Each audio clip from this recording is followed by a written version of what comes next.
Hey guys, it's Missy Wolf, and we're live at the Franklin Theater with the Bacon Brothers, Kevin and Michael. How are you guys doing? Doing great. We are doing great. Thanks for having us. Absolutely. No, thank you. Oh my gosh, I'm excited to be here, and I'm excited about both of your guys' resumes, but can I start with you, Michael? Sure. You have such an impressive film score resume. I was reading it and I thought, wow, is there anything you haven't done? You've done documentaries and films. Is there a special project that holds a special place in your heart more than the others? Just some more work, always. What's coming up in the future? And that's the challenge of being a freelance composer. You're always looking forward. But yeah, I've done some really great. I think the Kennedys, that's the one I won an Emmy for. That was a phenomenal show, and it was really fun being part of the production, going to the production meetings and finding out the level of accuracy they had to have. So for instance, when I was doing that, once they came up with this really juicy item that one of the people they interviewed had come up with, and they wouldn't let them put it on. The producers were so upset, but they couldn't verify it. Right. That kind of thing. So it's a lot of the public television stuff is really the top-notch stuff that I've done. That's good. Now, what about you? Favorite Michael Bacon? No, Sure. well, favorite of your experiences of your impressive resume so far. I'm kind of like Mike. I mean, I don't really look back that much, honestly, and I don't really have a favorite. And the other weird thing about movies is that I kind of see them a few times right when they come out. And sometimes I watch a lot of the dailies and I see different cuts and stuff. And then once that's done, I really don't go back and look at them. So some of what my memories are either the memory of making it or the memory of where I was at that point in my life and what was happening personally. Oh, that's great. Now, you guys performing together, this started as just like a benefit, right? You guys just got on stage together as a benefit. We love that story because I don't know how do we get that out of our resume? It was not a benefit. It was a benefit for us. Okay. Well, no, here, set the record straight. I don't know. We should probably just go with that. It's so funny when that comes up. But no, it was just a one-off gig. It was I had a friend that I grew up with in Philadelphia, where we were born and raised, and we had gotten together and we had made demos of songs that we were hoping to get recorded by other people, or hoping to get stuck in movies of mine. And he heard it and he said, "Why don't you guys be the Bacon Brothers band and come down to Philly and do a show?" So Mike had some friends that he grabbed and he put them together. So we had a 4-piece, and we really just did it for one show. Right, but look at where you guys are. How many years later? They say it's 25. It's hard to believe, but it's something along those lines. That's right. Now, you were bit by the music bug when you were, really young. You've been in bands and everything. And didn't you play in a backup band? Didn't you play drums for your brother? I played percussion, yeah. Yeah. He asked me when I was shocked, actually, because I was about 12 or 13. Wow. And he had been in a duo, and then they had broken up, and he was doing a solo thing, and he said, "Well, do you want to be in my backup band?" I was like, "Okay, that sounds good." That's good, and I love it. I love that you guys have been around this long performing together. Now, because you're brothers, have there been any shenanigans going on over the years? Nothing of real great interest. I mean, we don't fight. We're 9 years apart, so I think a lot of the rock and roll brothers thing is guys that are kind of similar in age and they're battling their whole lives, wrestling, punching each other. We just don't really have that. I can tell you though that shenanigans is one of my favorite words. I love it. Whenever it's used in any contest. See, every once in a while I'll do a show called Shenanigans with Missy, and we do some fun stuff. And you have an actual show called Shenanigans with Missy? Yes. Oh, Well, can we get on that? See, we should do that. That would be so much fun. I actually got on one of those big inflatables in the pool. I tried to get on. I couldn't get on this stupid thing at all. I kept getting thrown off of it. It was really quite fun. But so sorry I missed that. Yeah, well, it's on YouTube, I believe, okay, somewhere. yeah, so, you guys can all still check that out. Excellent. Now, tune in. I know, Shenanigans right? with Missy. I love that. But the fans that are coming to see you, they are so excited. And you guys are actually going to be here tonight. Then you're going to Chattanooga, Tennessee tomorrow. And then you're going to be back here. What is, how are you guys doing that? You're like setting up, tearing down, setting up, tearing down.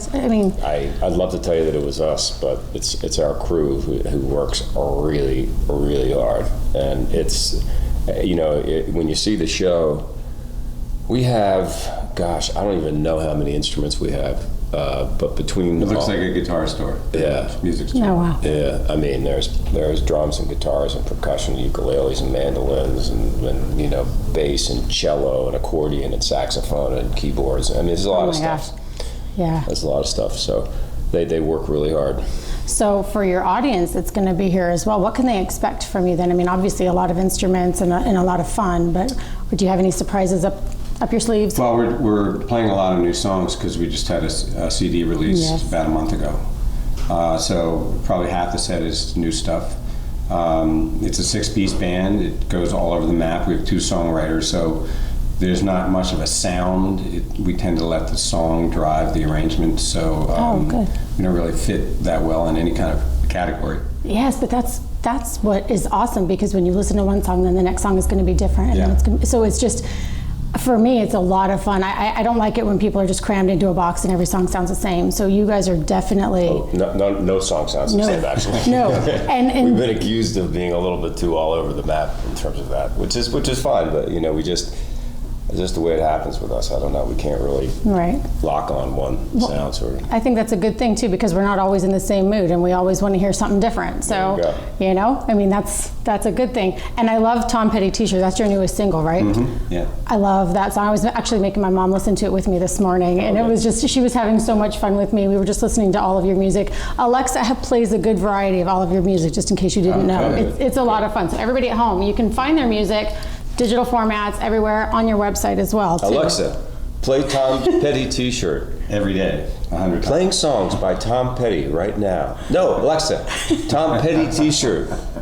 Playing songs by Tom Petty. No, Alexa, Tom Petty T-shirt by the Baker Brothers.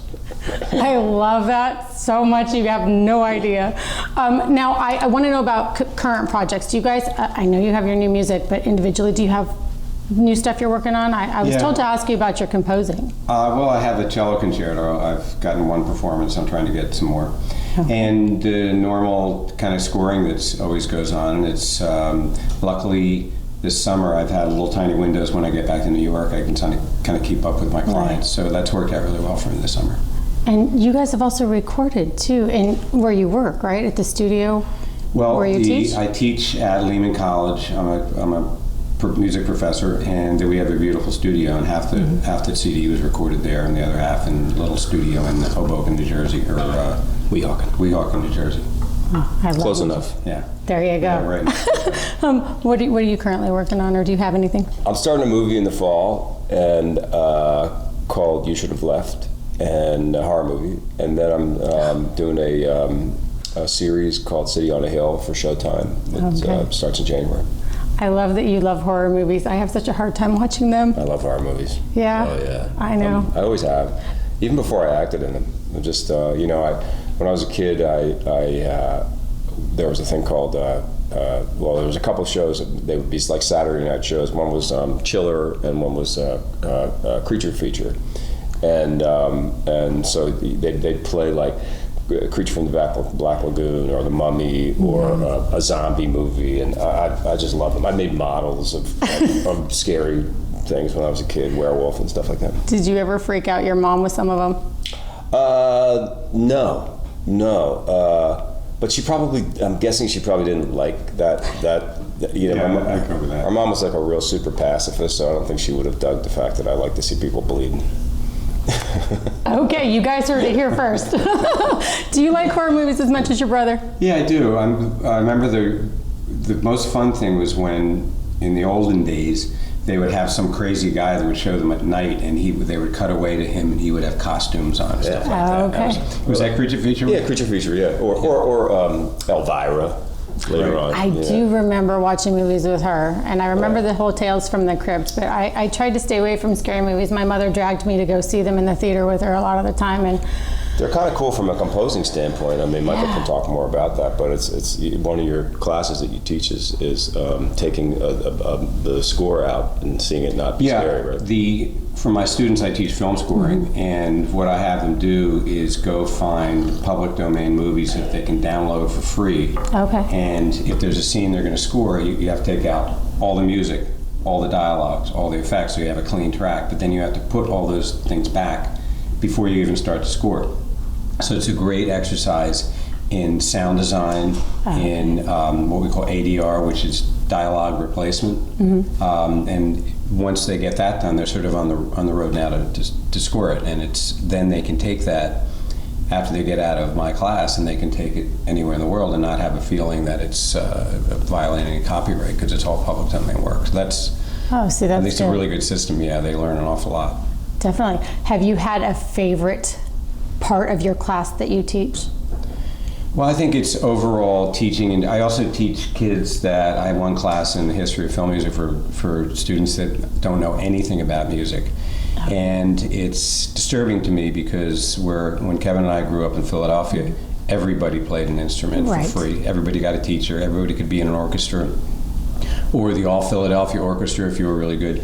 And now I find most of my students, if I say, well, what's your musical background, that they play the melody flute in 5th grade for a year, and then it all goes away. Yeah. And their only exposure is to pop culture. And I sort of feel some modicum of pride that I'm kind of flying in the face of that, and maybe giving them some different ideas about music and how it can organize your brain.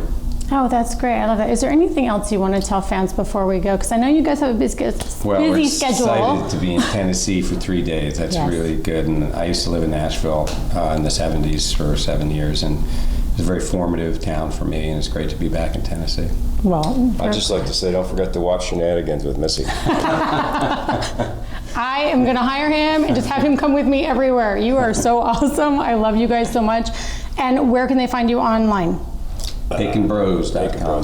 BaconBros.com. You guys heard him. Make sure you check out their music. They have tons of albums. I think 8 or 9 now, right? 7 studio. 7 studio. 1 live and 1 best of. See? There you go. So you know where to find them. Check them out. And until next time, guys, we'll see you soon.